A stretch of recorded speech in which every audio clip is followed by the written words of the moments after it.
Okay, so Signature sent me across this new kids film. So I am looking at it so parents don't have to, right? Well, they get an informed decision. They get a decision, right?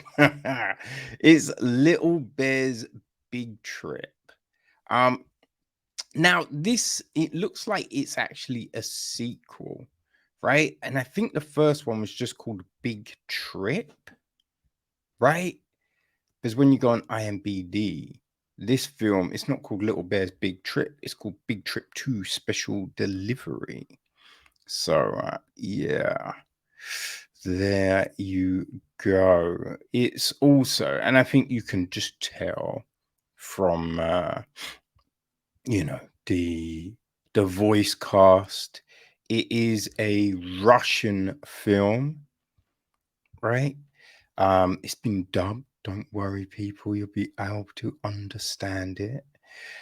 So the film is directed by Natalya Nilova and Vasily Rovenskiy, who also co-writes with Pavel Vinogradov.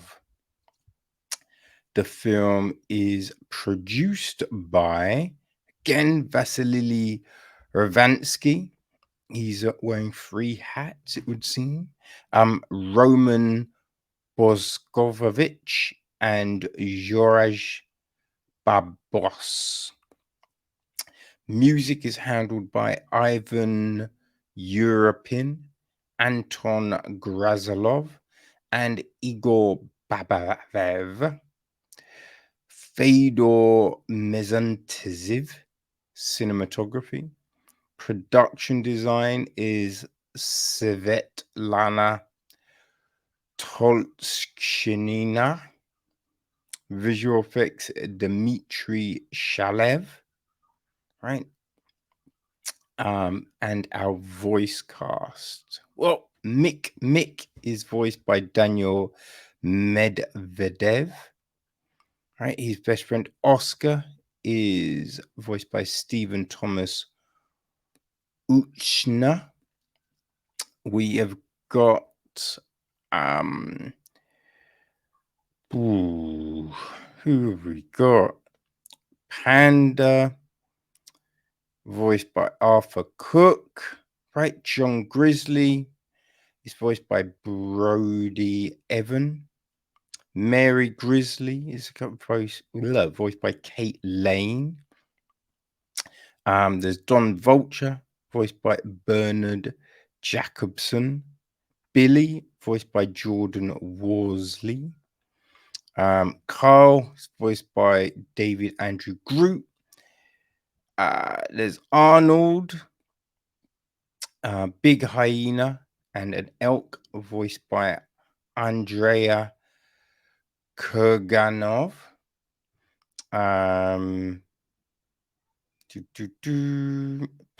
Mrs. Panda, voiced by Jacqueline Vuga.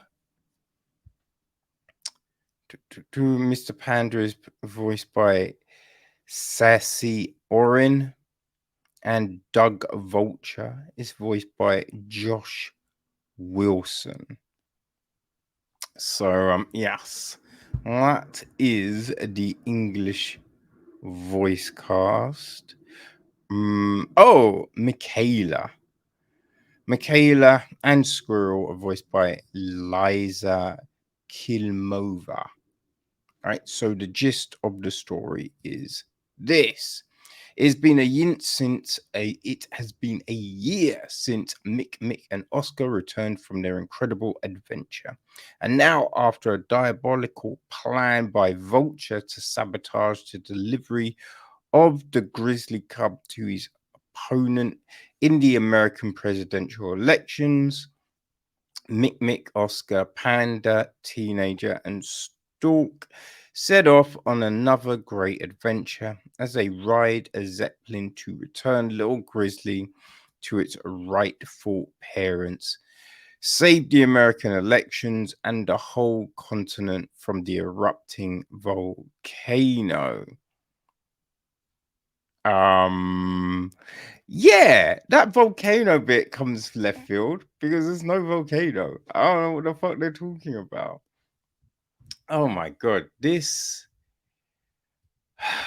Listen, animated films are always one of those things, right? Because you get a whole heap of big stars, and a lot of times they're not really acting, they're just being themselves, right? So it just seems a bit rubbish, right? It can be a bit weak because there's no acting, it's just, whoever, flavor of the month talking, So it's always, a good one when people actually are selling that they're a talking parrot or whatever, you know what I mean?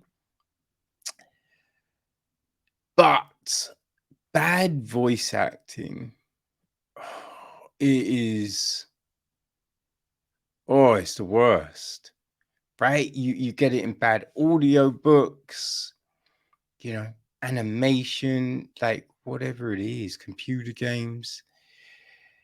And I do feel it's more on the directors than the cast, right? Because you'll hear something, that does not sound good, right? That will sound off, but you'd be like, oh, great, next.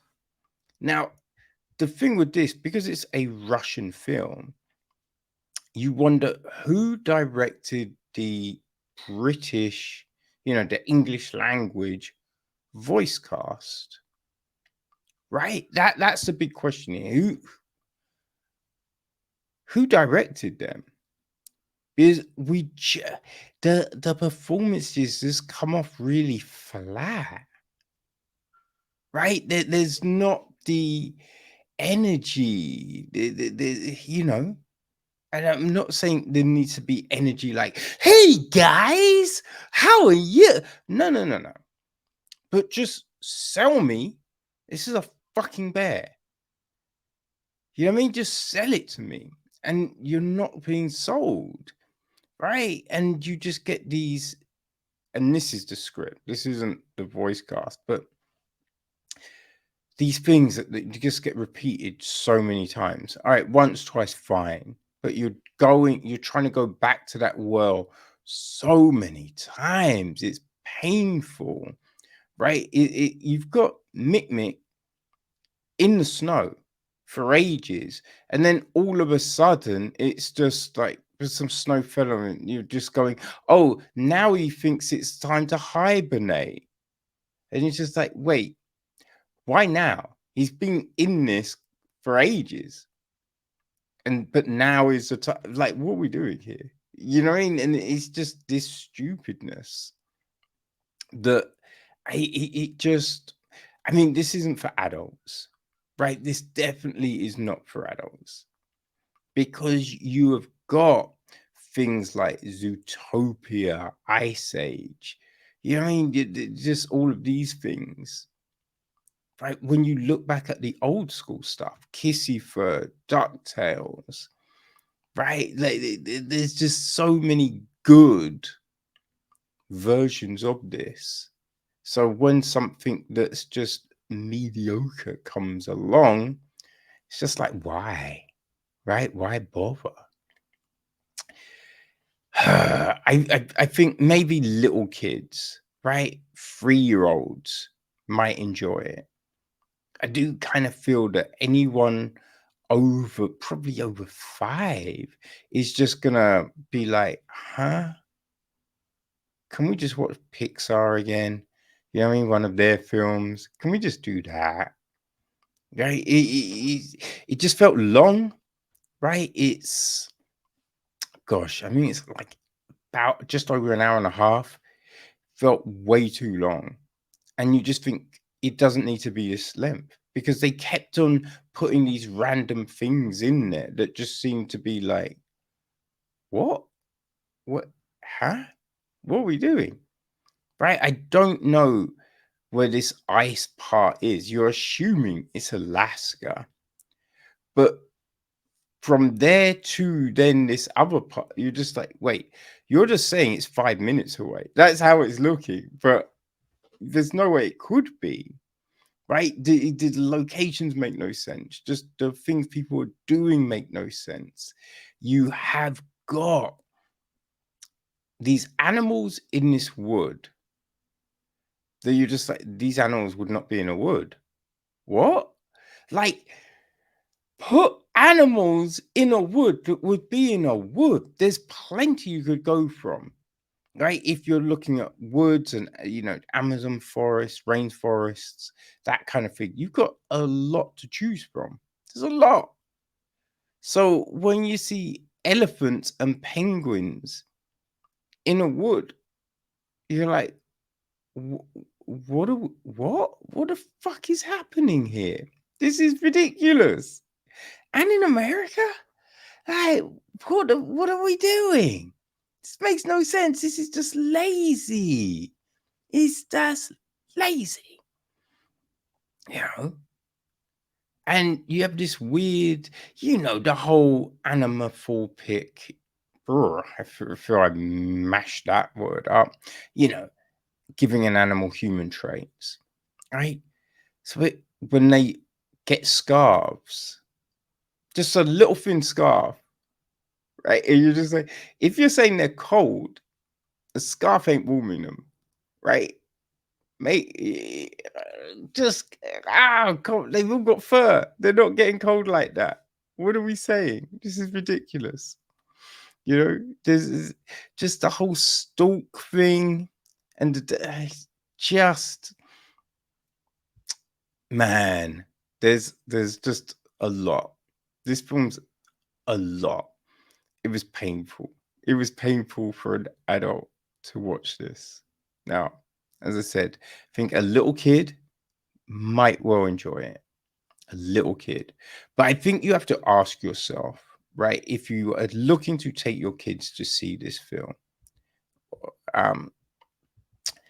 what do they like, right? What's the animation that works for them? Do they watch something like Hotel Transylvania and go, I'm a bit old for this, right? Are they more cloudy with a sign of meatballs? What's their jam? Are they an Ice Age fan? Are they, what do they find engaging? And that will tell you what, if this is, something that will grab them. Because it is, it is paint by numbers. It's not reinventing the wheel, not trying to do anything new with a storyline. Like they've basically taken loads of different stuff and tried to mash it all together here. So yeah, what your kid enjoy, right? If they enjoyed, what was it called? I think my Tooth Fairy Troublemaker. I think that was the title. We looked at it like about 3 weeks ago. If that's their gem, right? If they dig that, then Little Bear's Big Trip might well be for them. So you just have to look at it like that. Parents, think, what does your kid like? And that will let you, decide whether you want to put them in front of Little Bear's Big Trip. That's the question, people. That's the question.